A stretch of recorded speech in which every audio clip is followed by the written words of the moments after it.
And sometimes I find that people think they're unmotivated when in reality, they've never really defined a meaningful end goal for what they're doing. Welcome to the Flip Lifestyle Podcast, where life always comes before work. We're your hosts, Shane and Jocelyn Sams. We're a real family that figured out how to make our entire living online. And now, we help other families do the same. Are you ready to flip your life? All right, let's get started. Hey y'all, it's Jocelyn here from fliplifestyle.com and the Flipped Lifestyle Podcast. My husband Shane and I completely changed our lives 6 years ago when we started an online business. Today, our goal is to help as many people as possible do the same.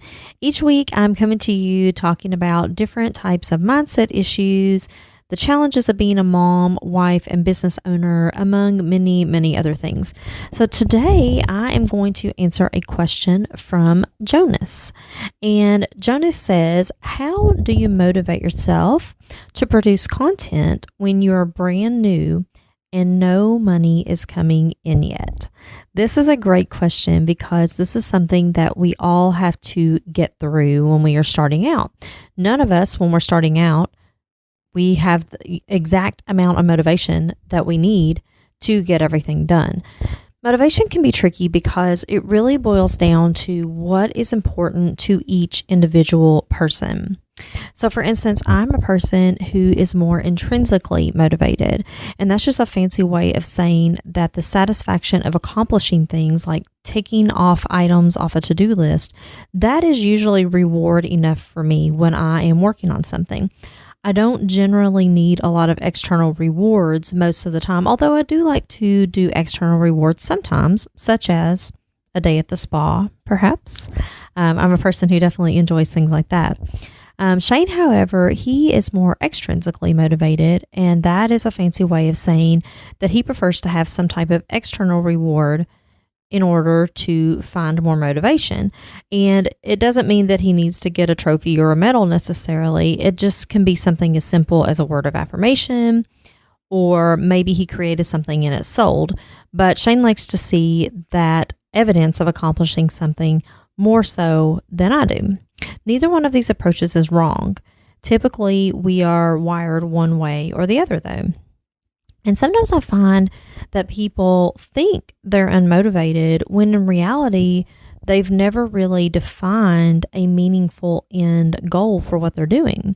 If you don't know what you ultimately want, it's going to be really hard to get motivated to get there. And I think of it a lot of times as a roadmap. So maybe I want to go on a trip, but I'm not really sure of my ultimate destination. Like, I think I might go out west, but, where should I go? I don't know. I'm not really motivated to go, so let's just not do it.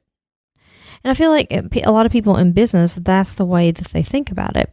When instead, if you just said, oh, I'm going to take a trip to, say, Colorado, and I know that's where I eventually want to end up. So let me investigate ways that we could get there and what we could see along the way. That makes, if you have a concrete end goal in mind, it makes it a lot easier to make decisions along the way and to stay motivated to get there. If I know where I'm trying to end up, then I'm not going to just stop in Kansas and say, I wanted to get to Colorado, but I think I'll just stay here because, it's okay. No, I'm gonna make it to Colorado. I'm gonna find a way to get there. That is one way of looking at it. That's the way that I like to think about it. As far as having an end goal, where you plan to go. If you don't know where you plan to go, it's a little bit difficult to stay on that road to get there.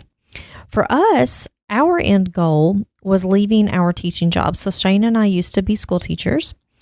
And we had kind of an unfortunate situation with our child's daycare. We needed to take care of it. The people we worked for were not very sympathetic to that. And therefore, we discovered that people were basically running our lives and we weren't in control of our lives. So we wanted to leave so that we would have total time freedom to put our family first. And we felt so strongly about that goal that we had no choice but to reach it. Without that strong why, it's going to be hard to find motivation because there's always something else there to steal our attention away.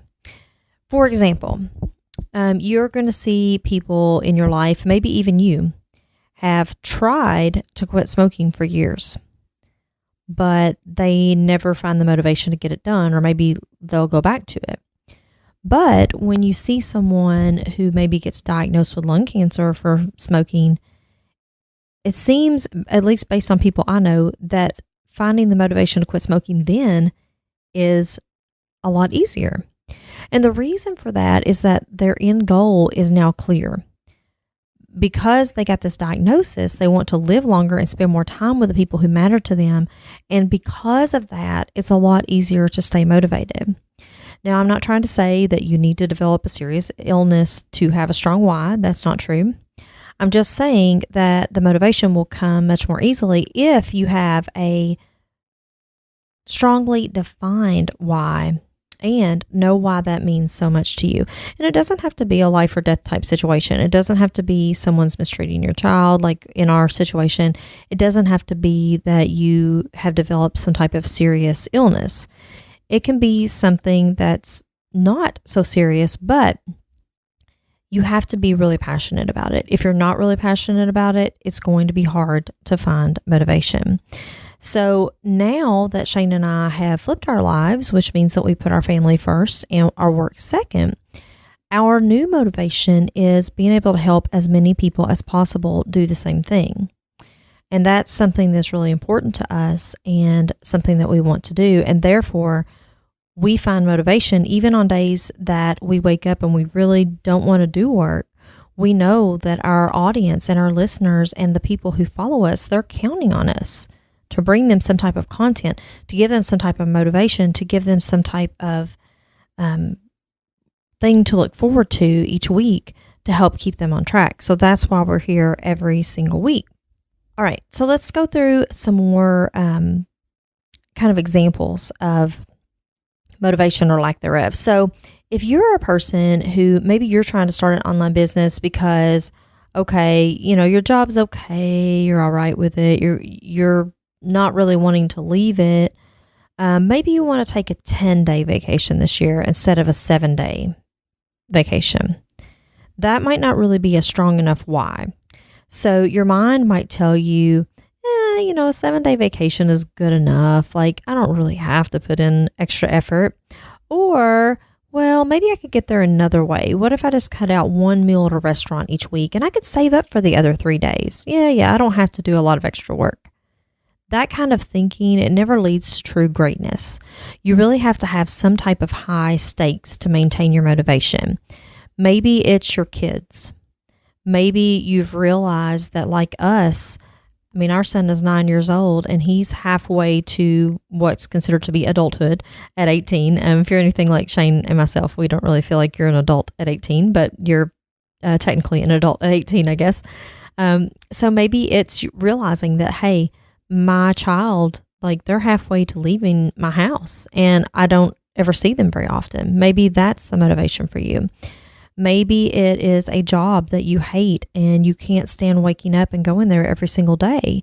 Maybe that is your motivation. Maybe it's spending time with your spouse.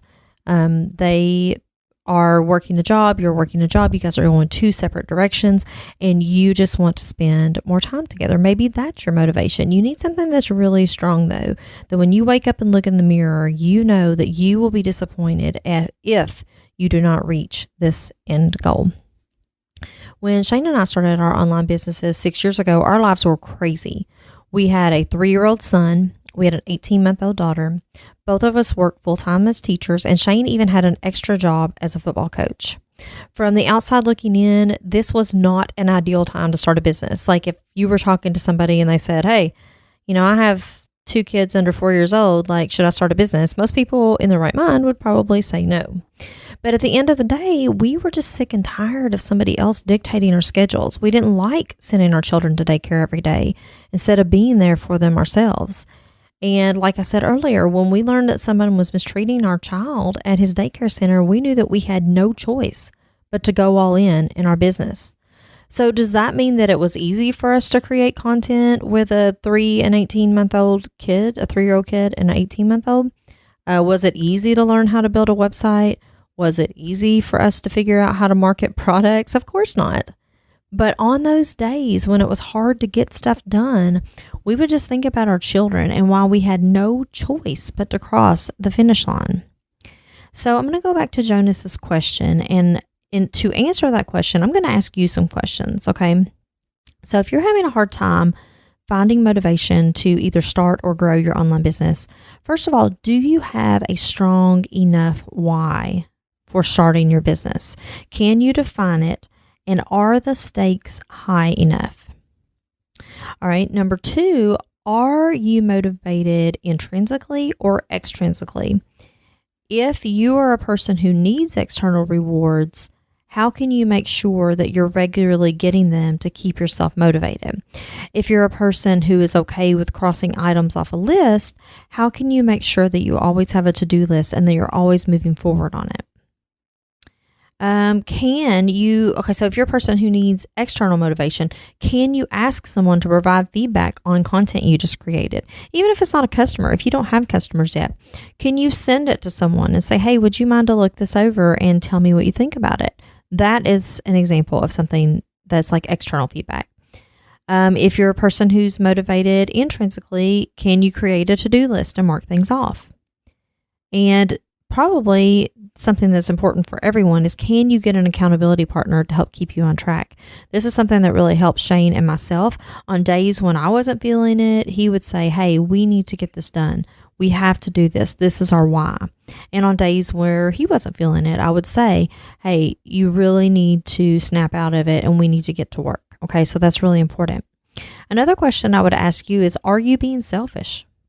Are you keeping those gifts and talents to yourself when you could be helping somebody? You have gifts and talents. I have gifts and talents. We all have gifts and talents. Are you keeping those to yourself, or are you sharing them with the rest of the world? That can be another thing that helps keep you motivated. If you haven't truly committed to the big change you want to make, your motivation is always going to be lacking. If you're struggling with motivation and you need an accountability partner or someone to help you along the way, we would love to have you in our Flip Your Life community. We have hundreds of members all striving toward a common goal. We have training to help you find the time and motivation to continue on in the pursuit of your dreams. Don't give up. Don't say, well, I'm just not motivated, so it's just never going to work out. No, define that why and work every day until you get that motivation and you get that drive to keep churning, to keep walking down the road. As I always say, taking baby steps gets you closer to your goal than standing still. What are you waiting for? The first 30 days are totally free. Head over to fliplifestyle.com/free, and we cannot wait to see you in the community.